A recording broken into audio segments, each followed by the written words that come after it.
नमस्कार। सबसे पहले आप सभी को नए साल की हार्दिक शुभकामनाएं। और देखिए, भगवान से हम यही प्रार्थना करते हैं कि जिस भी एग्ज़ाम के लिए आप तैयारी कर रहे हैं उस एग्ज़ाम को, उस ड्रीम जॉब को जो है वो इस साल आप अचीव भी कर लें। अब देखिए, एक स्टूडेंट के लिए, एक विद्यार्थी के लिए नया साल कौन सा होता है? उसके लिए नया साल तभी स्टार्ट होता है जब वो अपनी जॉब को जो है वो अचीव कर लेता है या फिर ड्रीम जॉब उसे जो है वो मिल जाती है। क्योंकि पहले का जीवन जो है वो पढ़ाई में लगा रहता है, परंतु जब नौकरी मिल जाती है तो एक पढ़ाई को थोड़ा फुल स्टॉप लग जाता है और उसके बाद अगले टारगेट वो अचीव करने में लग जाता है। तो नया साल कब होता है एक स्टूडेंट के लिए?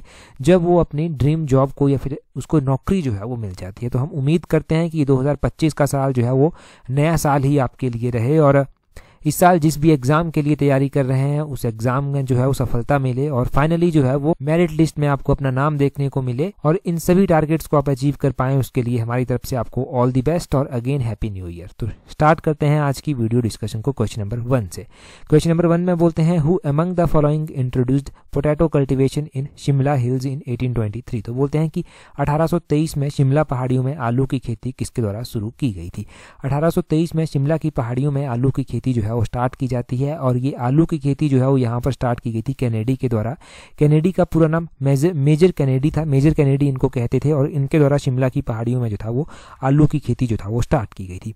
अगर आप देखते हैं हिमाचल जीके में शिमला का बहुत इंपॉर्टेंट रोल रहता है। पहले के टाइम से ही ये ब्रिटिश काल में यहाँ की कैपिटल भी रही, तो यहाँ से क्वेश्चन बनते रहते हैं। शिमला पहाड़ी रियासत जो हुआ करती थी, यहाँ पर जो पहले पॉलिटिकल एजेंट बनाए गए थे वो थे लेफ्टिनेंट रोज। लेफ्टिनेंट रोज ने सबसे पहले शिमला की खोज की थी। तो क्वेश्चन ये बनता है कि शिमला की खोज कब और किसने की थी? शिमला की खोज जो था वो 1819 में की गई थी और 1819 में इसकी खोज लेफ्टिनेंट रोज के द्वारा की गई थी। शिमला में जो आने वाले पहले गवर्नर जनरल थे वो कौन थे? वो थे लॉर्ड एमहर्स्ट। लॉर्ड एमहर्स्ट का नाम जो है वो आपने ध्यान रखना है। ये शिमला आने वाले पहले गवर्नर जनरल थे। अब बात करते हैं मेजर कैनेडी की। मेजर कैनेडी जो है वो शिमला में आलू की खेती को जो है वो इंट्रोड्यूस करते हैं और कहा जाता है कि शिमला में जो था वो पहला पक्का मकान भी जो था वो बनवाया गया था और शिमला में पहला पक्का मकान 1822 में बनवाया गया था और ये कैनेडी के द्वारा ही बनाया गया था। चार्ल्स पैट कैनेडी इनका नाम था जिनके द्वारा ये बनवाया गया था। तो ये सब आप यहाँ से ध्यान रखना। शिमला के बारे में बड़े ही बेसिक क्वेश्चन मैंने बताए, परंतु हर एक क्वेश्चन इंपॉर्टेंट है। चाहे आप हिमाचल प्रदेश हाई कोर्ट के एग्जाम की तैयारी कर रहे हैं, चाहे आप पेपर 1 के लिए तैयारी कर रहे हैं या पब्लिक सर्विस कमीशन या फिर हिमाचल प्रदेश राज्य चयन आयोग के अपकमिंग एग्जाम के लिए तैयारी कर रहे हैं, ये सारे क्वेश्चन बहुत इंपॉर्टेंट है। यहाँ से ये सब ध्यान रखना। अगले क्वेश्चन में क्या बोलते हैं? बोलते हैं यहाँ पर eight which place Yoche and भागा रिवर मीट। तो बोलते हैं योचे और भागा नदी किस स्थान पर मिलती है? देखिए, योचे जो है वो भागा नदी के साथ मिलती है। कहाँ पर? दारचा नामक स्थान पर। ऑप्शन सी जो है वो सही आंसर हो जाएगा। दारचा नामक स्थान पर ये आपस में मिलती हैं। वैसे तो हम चंद्रा और भागा नदियों के संगम स्थान के बारे में पढ़ते हैं कि चंद्रा और भागा नदियां जो है ये 2 नदियां हैं, लाहौल स्पीति में बहती हैं और तांडी नामक स्थान में आपस में आकर ये मिल जाती हैं। तांडी में कहा जाता है कि द्रौपदी का क्रिमिनेशन यानी कि अंतिम संस्कार भी द्रौपदी का वहाँ पर हुआ था। और अगर हम बात करते हैं कि यहाँ से भी कोई और इम्पोर्टेंट नदी लाहौल स्पीति की है, तो लाहौल स्पीति में जो है वो हमें स्पीति नदी भी देखने को जो है वो मिलती है। स्पीति नदी निकलती तो लाहौल स्पीति से है, परंतु फिर ये किन्नौर में भी बहती है, तो किन्नौर की ये प्रमुख नदी मानी गई है और किन्नौर के से ये निकलती है, आगे चलकर सतलुज के साथ मिल जाती है। तो स्पीति नदी जो है वो सतलुज के साथ कहाँ पर मिलती है? स्पीति और सतलुज आपस में मिलते हैं कहाँ पर? खाब नामक स्थान पर। ये जो खाब नामक स्थान है, यहाँ पर स्पीति नदी जो है वो सतलुज नदी के साथ जो है वो आकर मिल जाती है। स्पीति नदी के किनारे जो है वो आपको देखने को मिल जाएगा ढंकर मोनेस्ट्री है, ताबो मोनेस्ट्री है, ये सारे जो है वो स्पीति नदी के किनारे जो है वो बसे हुए हैं। एक एग्जाम में क्वेश्चन पूछ जाता है कि रंगरीक गांव कहाँ पर पड़ता है? तो रंगरीक गांव स्पीति में पड़ता है और स्पीति नदी के किनारे ही जो है ये स्थित है। लाहौल स्पीति का गांव है रंगरीक और ये किस नदी के किनारे है वो भी पता आपको चल गया। योचे नदी एक नदी है जो कि भागा नदी के साथ मिलती है और दारचा नामक स्थान पर आकर ये मिलती है। और चंद्रा नदी की अगर आप बात करते हैं और भागा नदी की अगर आप बात करते हैं, तो भागा नदी का ध्यान रखना है कि बारालाचा दर्रे के समीप ये निकलती है, फिर ये सूरजताल झील में प्रवेश कर जाती है और दारचा नामक स्थान पर हमें देखने को मिलता है कि भागा नदी में एक योचे नदी मिलती है। झांसकर नदी, झांसकर भी एक नदी है जो कि भागा के साथ दारचा नामक स्थान पर ही जो है वो मिलती है। ठीक है। और चंद्रा नदी की अगर दूसरी ओर बात करेंगे तो चंद्रा नदी ये शिगड़ी ग्लेशियर जो आप पढ़ते हैं, शिगड़ी ग्लेशियर से होते हुए तांडी तक बहती है और तांडी में आकर ये चंद्रा नदी के साथ जो है वो मिल जाती है। इतना काफ़ी है यहाँ से जानने के लिए। अगला क्वेश्चन देखिए क्या बोलते हैं। बोलते हैं यहाँ पर which of the following princely state was founded by a Rathore from Sirmaur and a scion of Malwa royal family. इस साइन क्या होता है? साइन का हिंदी में मतलब होता है वंशज। तो पूरा क्वेश्चन देखिए क्या बोलते हैं। इस क्वेश्चन में बोलते हैं कि निम्नलिखित में से किस रियासत की स्थापना सिरमौर के राठौर और मालवा शाही परिवार के एक वंशज ने की थी। तो एक रियासत ऐसी थी जिसकी स्थापना जो था वो सिरमौर के जो राठौर वंशज थे और मालवा शाही परिवार के वंशज थे उनके द्वारा की गई थी। ये रियासत कौन सी रियासत थी? ये रियासत थी बल्सन रियासत। ऑप्शन ए जो है वो सही आंसर हो जाएगा। बल्सन रियासत ये थी। चलो सही बात है कि बल्सन रियासत थी, परंतु बल्सन रियासत के बारे में भी क्वेश्चन एग्जाम में बनते हैं। अब क्या क्या क्वेश्चन ये बनते हैं? पहली बात, किसकी स्थापना किसने की थी? तो सिरमौर रियासत के जो राठौर वंशज थे उनके द्वारा इसकी स्थापना की गई थी। राजा का नाम था अलकचंद, अलक सिंह नाम था। अलक सिंह के द्वारा जो था वो इसकी स्थापना की गई थी। और कौन सी शताब्दी में स्थापना की गई थी? तो 12th सेंचुरी में इसकी स्थापना जो था वो की गई थी। 12th सेंचुरी में स्थापना की गई थी। और ये जो बल्सन है ना, ये 1805 से पहले जो था वो ये किसकी शाखा जो था हुआ करती थी? ये सिरमौर की शाखा हुआ करती थी। और ये रियासत जो था वो कुमारसेन की जागीर थी। और जब गोरखाओं के द्वारा आक्रमण किया गया था 1805-6 में, तब ये कुमारसेन की जागीर जो था वो हुआ करती थी। बल्सन रियासत एक वो रियासत है जब 1857 का विद्रोह हुआ था तो इनके द्वारा यूरोपीय जो नागरिक हुआ करते थे उस टाइम, जिनमें अफड़ा दफड़ी मच गई थी, डर का माहौल था, उन यूरोपीय नागरिकों को जो था वो अपने पास ठहरने के लिए जो था वो स्थान दिया गया था इस बल्सन रियासत के द्वारा। और जो बल्सन रियासत थी ना, इसके जो अंतिम शासक थे वो थे रण बहादुर सिंह। रण बहादुर सिंह के द्वारा एक किताब भी लिखी गई थी। वो किताब भी एग्जाम में पूछी जाती है। वो किताब है हिस्ट्री ऑफ बल्सन स्टेट। ये किताब ध्यान रखनी है, यहाँ पर मैं लिख देता हूँ। हिस्ट्री ऑफ बल्सन स्टेट किताब किसके द्वारा लिखी गई थी? ये रण बहादुर सिंह के द्वारा लिखी गई थी। ठीक है जी, तो किताब पूछी गई तो किताब भी क्लियर हो गई। नेक्स्ट क्वेश्चन में यहाँ पर वही सब लिखा गया जो मैंने आपको बता दिया है। अगले क्वेश्चन में पूछते हैं। अगले क्वेश्चन में क्या लिखकर देखा गया, पूछा गया है। अगले क्वेश्चन में बोलते हैं what is the approximate altitude of Hanuman Tibba peak. तो बोलते हैं हनुमान टिब्बा जो है ना, इस पीक की ऊंचाई कितनी है?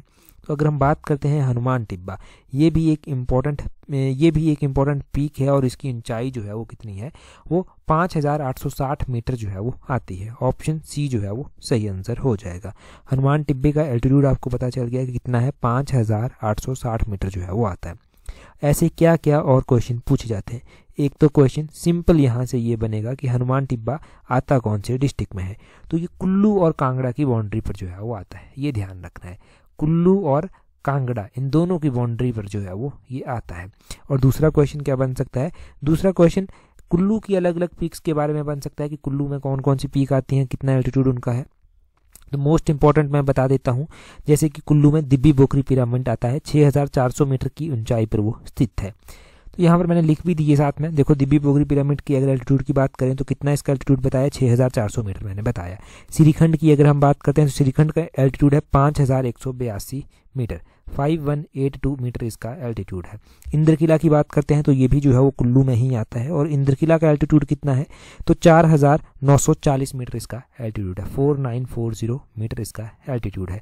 पतालसू पीक अगर हम बात करते हैं कहाँ पर आती है? कुल्लू में ही आती है और 4470 मीटर इसका एल्टीट्यूड है। 4470 मीटर एल्टीट्यूड इसका है। दियो टिब्बा की अगर बात करते हैं कि दियो टिब्बा का एल्टीट्यूड जो है वो कितना है?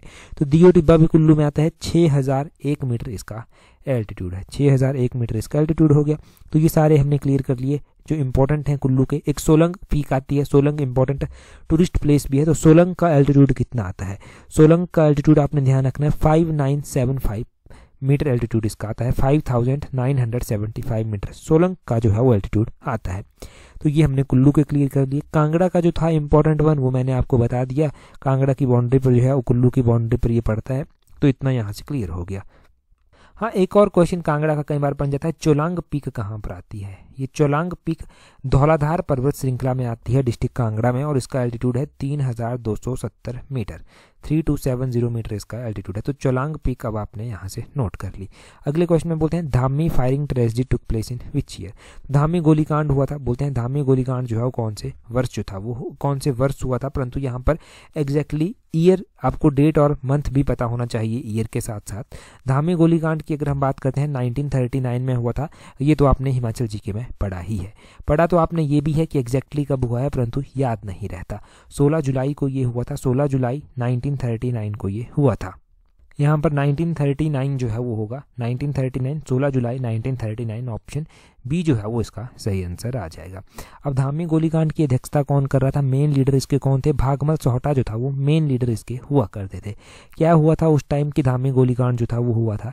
देखो हुआ इस तरह से था कि 16 जुलाई 1939 को धामी गोलीकांड होता है, परंतु इससे पहले जो है वो इस तरह से होता है कि भागमल सोहटा एक व्यक्ति थे जिनकी अध्यक्षता में जो है वो शिमला हिल स्टेट्स हिमालय रियासती प्रजामंडल की जो है वो एक बैठक होती है और 13 जुलाई को ये बैठक होती है, 13 जुलाई 1939 को। और इसमें ये डिसाइड किया जाता है कि कुछ मांगें थी लोगों की, जिसको लेकर वो धामी के राणा के साथ जो था वो मिलना चाहते थे। अब धामी के राणा जो था वो मिलने के लिए तैयार नहीं थे। लोगों ने जो था वो धामी की ओर जो था वो कूच किया शिमला से। बहुत जैसे ही वो शिमला की ओर बढ़े तो बहुत सारे लोग उनके साथ मिल गए। घनाटी में जाकर पहुंचे तो वो पुलिस के द्वारा उनको रोक लिया गया। घनाटी में भागमल सोहटा को जो था वो गिरफ्तार कर लिया गया। जैसे ही भागमल सोहटा की गिरफ्तारी की न्यूज़ आई, और भी ज़्यादा लोग, हज़ारों की संख्या में लोग यहाँ पर इकट्ठा हो गए और यहाँ पर राणा की ओर बढ़ गए। इनके धामी की रियासत हुआ करती थी हलोग में। हलोग धामी की रियासत थी, ये भी एग्जाम में पूछी जाती है। तो हलोग की ओर लोग जो था वो बढ़े और जैसे ही पुलिस डर गई, राणा भी डर गया, गोली चलाने का आदेश दे दिया गया। गोली चलाई गई, 2 व्यक्ति जो था वो यहाँ पर मारे गए थे। तो उसको बोला गया धामी गोलीकांड। 16 जुलाई 1939 को ये धामी गोलीकांड हुआ था। इसका क्रिटिसाइज महात्मा गांधी जी के द्वारा भी किया गया था, जवाहरलाल नेहरू के द्वारा भी किया गया था। महात्मा गांधी जी ने आज्ञा दी थी और नेहरू ने जो था वो दुनीचंद वकील को इस घटना की जांच करने के लिए जो था वो नियुक्त किया था। तो दुनीचंद का नाम भी ध्यान रखना है, इनको जो था वो अपॉइंट किया गया था। धामी गोलीकांड क्लियर हो गया, कोई डाउट तो नहीं बचा, वो बस ध्यान रखना है। अब आपने अगला क्वेश्चन देखें, उससे पहले देखिए अगर आप तैयारी कर रहे हैं पेपर 1 के लिए, अगर आप तैयारी कर रहे हैं हाई कोर्ट के एग्जाम के लिए, तो HP पब्लिक सर्विस कमीशन के भी किसी और एग्जाम की तैयारी कर रहे हैं और राज्य चयन आयोग के भी, इनके किसी भी एग्जाम के लिए आप तैयारी कर रहे हैं हिमाचल से रिलेटेड, तो आप हमारी इस कॉम्प्रिहेंसिव टेस्ट सीरीज को ज्वाइन कर सकते हैं। यहाँ से कॉम्प्रिहेंसिव वे में आप तैयारी कर सकते हैं और जो भी छोटी छोटी कमियाँ रह जाती हैं, 2, 4, 5, 7 नंबरों से आपका पेपर रह जाता है, उन कमियों को पूरा कर सकते हैं, अपनी स्टडी को एक अच्छी शेप दे सकते हैं। जितने भी क्वेश्चन हम डिस्कस कर रहे हैं, इनके जो भी टेस्ट सीरीज हम डिस्कस कर रहे हैं, उनका वीडियो एक्सप्लेनेशन भी साथ में दिया जा रहा है। जैसे हिमाचल जीके के 10 टेस्ट अभी तक हो चुके हैं, आने वाले जो टेस्ट हैं उनका शेड्यूल भी टेस्ट सीरीज ग्रुप पर डाल दिया गया है और नेशनल इंटरनेशनल जीके के भी जो है वो यहाँ पर 3 टेस्ट हो चुके हैं, उनका भी वीडियो एक्सप्लेनेशन दे दिया गया है। तो आप भी ज्वाइन कर लीजिए। स्लॉट 1 अभी तक ओपन है और स्लॉट 1 में आप खुद को रजिस्टर कर सकते हैं।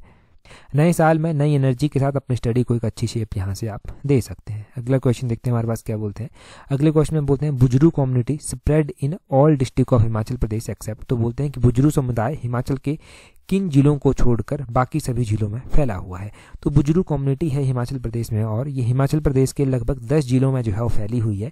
सिर्फ 2 जिले ऐसे हैं जिन 2 जिलों में जो है वो बुजरू कम्युनिटी नहीं देखने को आपको मिलेगी। एक जिला यहाँ पर किन्नौर आता है और एक जिला लाहौल स्पीति आता है, जहाँ पर बुजरू कम्युनिटी जो है वो नहीं देखने को आपको मिलती है। ऑप्शन सी जो है वो इसका सही आंसर हो जाएगा। अब देखो यहाँ पर थोड़ा सा बुजरू कम्युनिटी के बारे में हम जान लेते हैं। एक रोज हुआ करते थे, रिसर्चर हुआ करते थे 1919 में जो था वो उन्होंने कहा कि बुजरू कम्युनिटी, बुजरू जो वर्ड है ना, इस कम्युनिटी में जो बुजरू वर्ड है ये हिंदी वर्ड से आया है।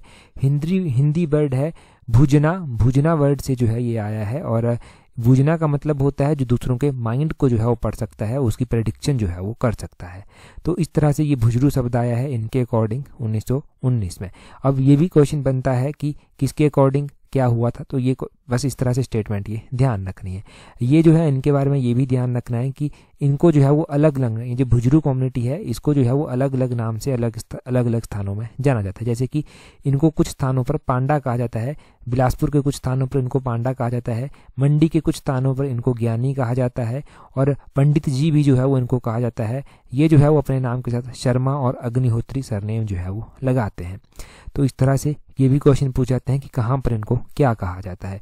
स्टेटमेंट में क्वेश्चन बन जाएगा, तो अगर आपको डिटेल से पता होगा तो कोई दिक्कत ही नहीं है, आप इजीली आंसर कर पाएंगे।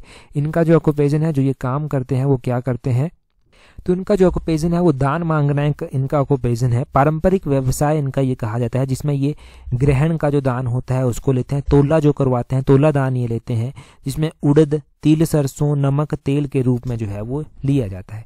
तो ये सब कहते हैं यहाँ पर, ये सब इनका ऑक्यूपेशन जो है वो रहता है। तो बुजरू कम्युनिटी जो है वो किन जिलों में नहीं है वो पता चल गया, किस जिले में किस तरह से इनको कहा जाता है वो भी पता चल गया। तो यहाँ से क्वेश्चन बनते हैं और क्वेश्चन पॉइंट ऑफ व्यू से जब चीज़ों को आप पढ़ेंगे तो डेफिनेटली कैसे भी क्वेश्चन पूछ ले जाए, चाहे स्टेटमेंट में क्वेश्चन पूछा जाए, चाहे आपसे MCQ में पूछा जाए, आप क्लियर कर देंगे। पिछले पेपर 1 उठाकर देखना, उसी बेस्ड पर ये क्वेश्चन हम यहाँ पर डिस्कस करते हैं, जैसे पहले के पेपर 1 में पूछे जा चुके हैं क्वेश्चन। अगले क्वेश्चन में बोलते हैं in which year treaty was signed between Raja Raj Singh of Chamba and Raja Sansar Chand of Kangra at Chamba. बोलते हैं कि चंबा के राजा राज सिंह और कांगड़ा के राजा संसार चंद के बीच में एक संधि हुई थी, इसके ऊपर हस्ताक्षर इन दोनों ने किए थे। ये संधि जो था वो कौन से ईयर में जो था वो हुई थी। इससे पहले भी मैंने आपको ये क्वेश्चन बताया था और क्वेश्चन उस दिन हमने अलग फॉर्म में जो था वो पढ़ा था। अब संसार चंद कांगड़ा के राजा थे और राजा राज सिंह चंबा के राजा हुआ करते थे। इन दोनों के बीच में एक संधि होती है। इस संधि के ऊपर जो हस्ताक्षर किए जाते हैं वो कौन से ईयर में किए जाते हैं, 1788 में जो था वो इस संधि के ऊपर इन दोनों ने हस्ताक्षर जो था वो किए थे। क्यों ये संधि हुई थी, क्या इस संधि के बारे में बात है, वो बात कर लेते हैं थोड़ी सी। राजा राज सिंह और संसार चंद के बीच में एक क्षेत्र हुआ करता था, रिहलू क्षेत्र। रिहलू क्षेत्र को लेकर जो था वो डिस्प्यूट था। रिहलू क्षेत्र को लेकर डिस्प्यूट था तो इन दोनों के बीच में युद्ध होता है।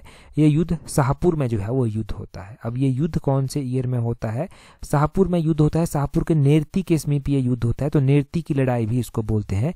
ये 1794 में लड़ाई होती है। पहले तो इनके बीच में संधि हुई थी, परंतु संधि से काम नहीं बना तो फिर लड़ाई भी बाद में चलकर होती है। वो लड़ाई 1794 में होती है। शाहपुर के नेरती के समीप ये लड़ाई होती है और इस लड़ाई में जो है वो राजा राज सिंह की मृत्यु जो है वो हो जाती है।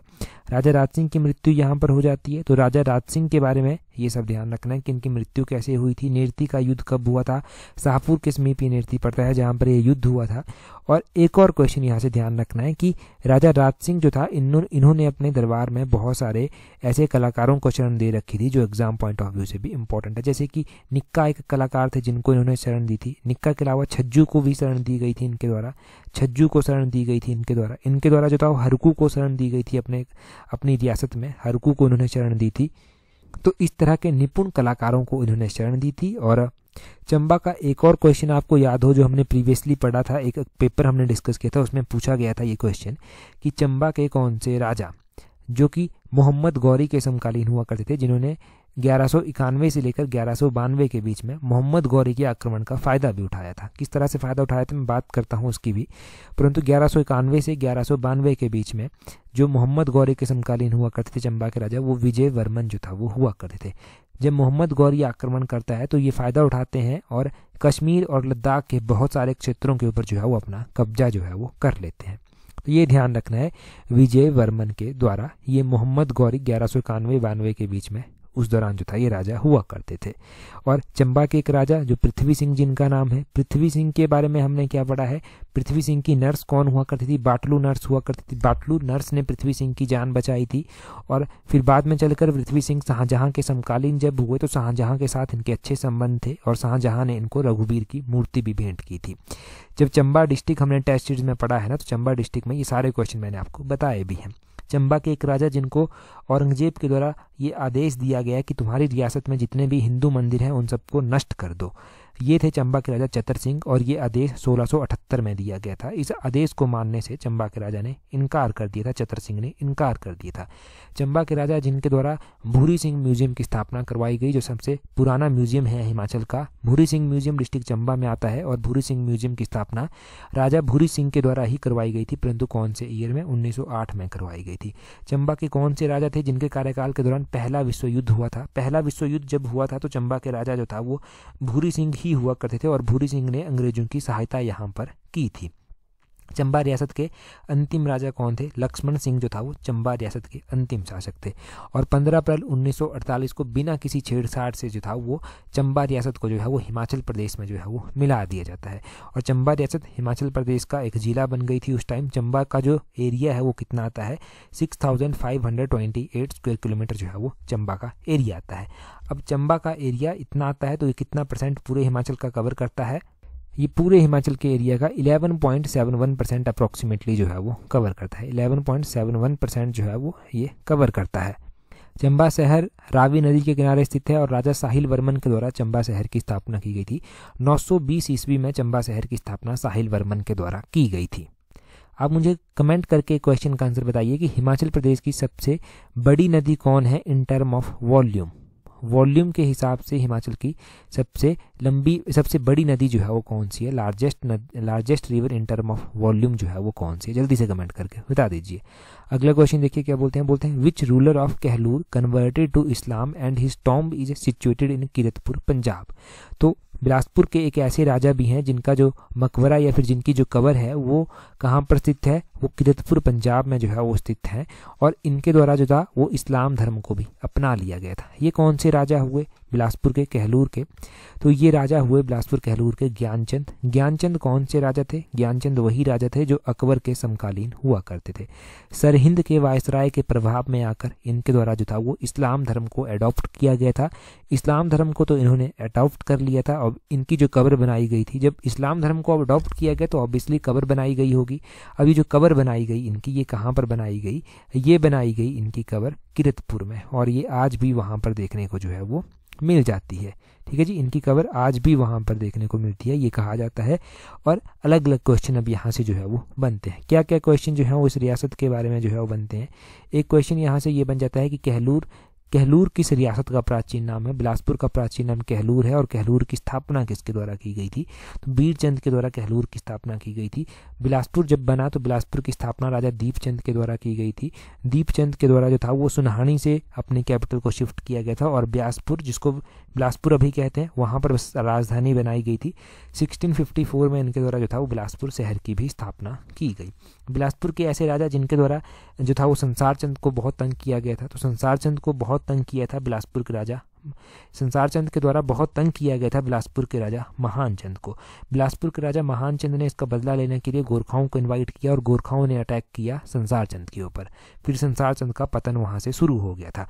संसार चंद के बारे में ये पता चल गया। संसार चंद के द्वारा बिलासपुर में एक किला भी बनवाया गया था, जिस किले को छातीपुर का किला कहते हैं। बिलासपुर की छाती पर यह बनवाया गया था, तभी इसको छातीपुर का किला जो है वो कहते हैं। बिलासपुर के अंतिम राजा थे राजा आनंद चंद, उनका नाम भी ध्यान रखना है। बिलासपुर का विलय हिमाचल प्रदेश में कब हुआ था, 1 जुलाई 1954 को हिमाचल में इसका विलय हुआ था, और 5वें नंबर का जिला ये हिमाचल का बना था। अगले क्वेश्चन में बोलते हैं सरही यात्रा fair held in which of the following valley. तो ये सरही यात्रा फेयर जो है वो बोलते हैं हिमाचल की किस वैली में जो है वो होता है।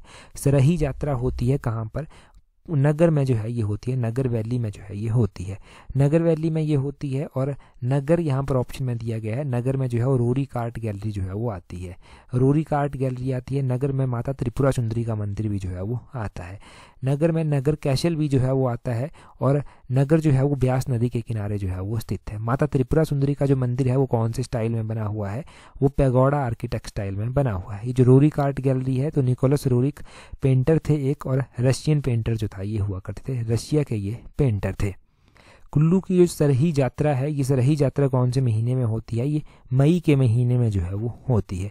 कुल्लू में कुल्लू का दशहरा भी लगता है, जो कि इंटरनेशनल लेवल का दशहरा है, और इस दशहरे को ढालपुर मैदान में जो है वो मनाया जाता है। कुल्लू में हडिम्बा माता का मंदिर है, तो हडिम्बा माता के मंदिर में डुंगरी मेला भी जो है वो लगता है। तो डुंगरी मेला कहाँ पर लगता है, कुल्लू में लगता है, और हडिम्बा माता का मंदिर पैगोडा आर्किटेक्ट स्टाइल में जो है वो बना हुआ है। बस इतने से क्वेश्चन ध्यान रख लीजिए। अगले क्वेश्चन में बोलते हैं in which year was the key monastery damaged by a fire during the Dogra attack. तो बोलते हैं कि जो मोनेस्ट्री है की गोम्पा जो है वो किस वर्ष डोगरा हमले के कारण आग में क्षतिग्रस्त हुआ था, तो ये हुआ था 1834 में। 1834 में डोगरा अटैक के दौरान की मोनेस्ट्री जो था वो डैमेज हो गई थी।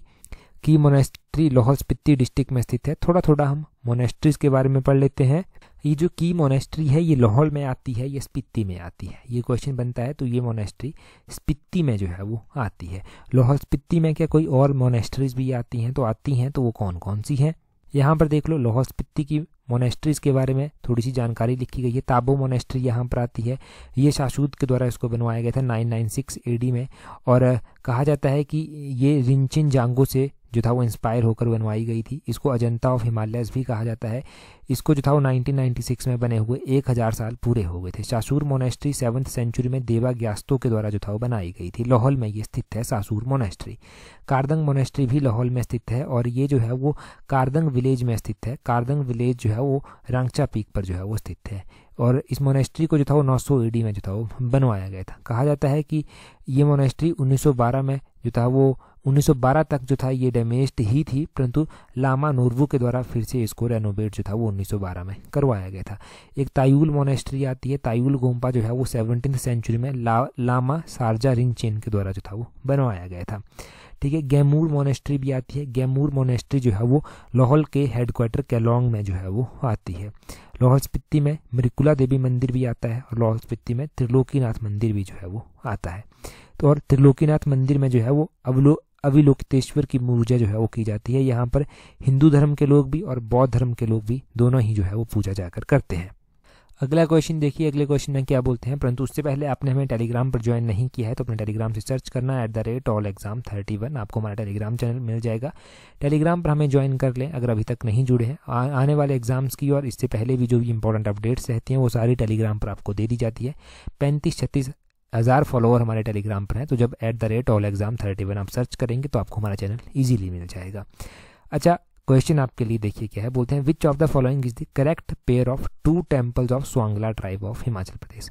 स्वांगला ट्राइब हिमाचल प्रदेश में पाई जाती है और बोलते हैं इसके 2 मंदिर जो हैं जहाँ पर ये जाकर पूजा करते हैं वो कौन से 2 मंदिर हैं।